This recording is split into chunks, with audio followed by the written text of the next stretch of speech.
दोस्तों, तो आज हम सुनेंगे ब्लडी मेरी की कहानी। इंग्लैंड की राजगद्दी साल 1509 से लेकर 1547 तक हेनरी के हाथों में हुआ करती थी। राजा हेनरी की कई पत्नियां और एलिजाबेथ व मेरी नामक दो बेटियां थीं। इनमें से मेरी राजा की पहली पत्नी की बेटी थी। राजा हेनरी को मेरी ज़्यादा पसंद नहीं करती थी, इसलिए वो उसके साथ बुरा व्यवहार करते थे। मेरी महल के नौकर के साथ महल का काम करती थी। अगर मेरी कुछ कह भी दे तो राजा उसकी कोई बात नहीं मानते थे। सन 1547 में जब राजा हेनरी की मौत हो गई तो प्रजा इच्छानुसार 16 शताब्दी के दौरान हेनरी की पहली बेटी मेरी को इंग्लैंड की राजगद्दी दे दी गई। वह इंग्लैंड की रानी बन गई। उस समय इंग्लैंड के हालात बहुत अच्छे नहीं थे। इंग्लैंड कैथोलिक और प्रोटेस्टेंट इन दो धर्मों के बीच में बढ़ गया था। उस समय दोनों धर्मों के लोगों के बीच जंग छिड़ गई थी। रानी मेरी चाहती थी कि पूरे इंग्लैंड में सिर्फ एक ही धर्म हो, लेकिन लोगों ने उसकी एक बात न मानने के साफ इनकार कर दिया था।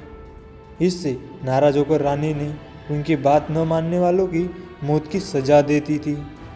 वह ऐसे लोगों को जिंदा भी जला देती थी। रानी मेरी की इस क्रूरता की वजह से इंग्लैंड के लोग उससे नफरत करने लगे। ऐसा भी कहा जाने लगा कि रानी मेरी कुंवारी जवान लड़कियों के खून से नहाती थी।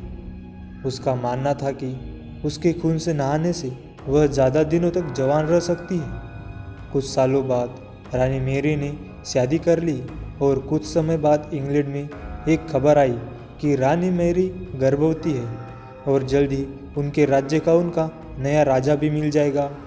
इस बात से हर सभी खुश हुए, लेकिन उस समय रानी मेरी के साथ बहुत ही अजीब घटना हुई।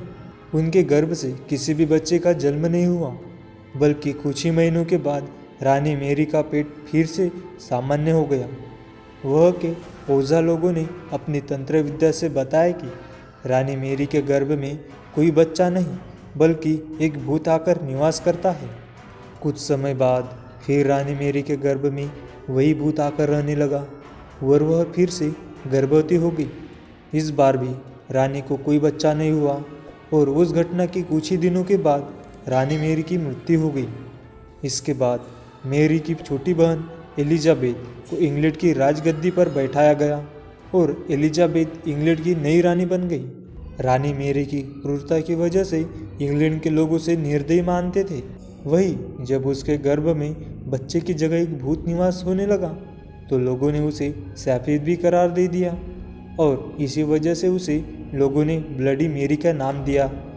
कहानी की सीख। ब्लडी मेरी की कहानी हमें यह सीख देती है कि अपने निजी विचारों व सोच को लेकर दूसरे लोगों पर दबाव नहीं बनाना चाहिए।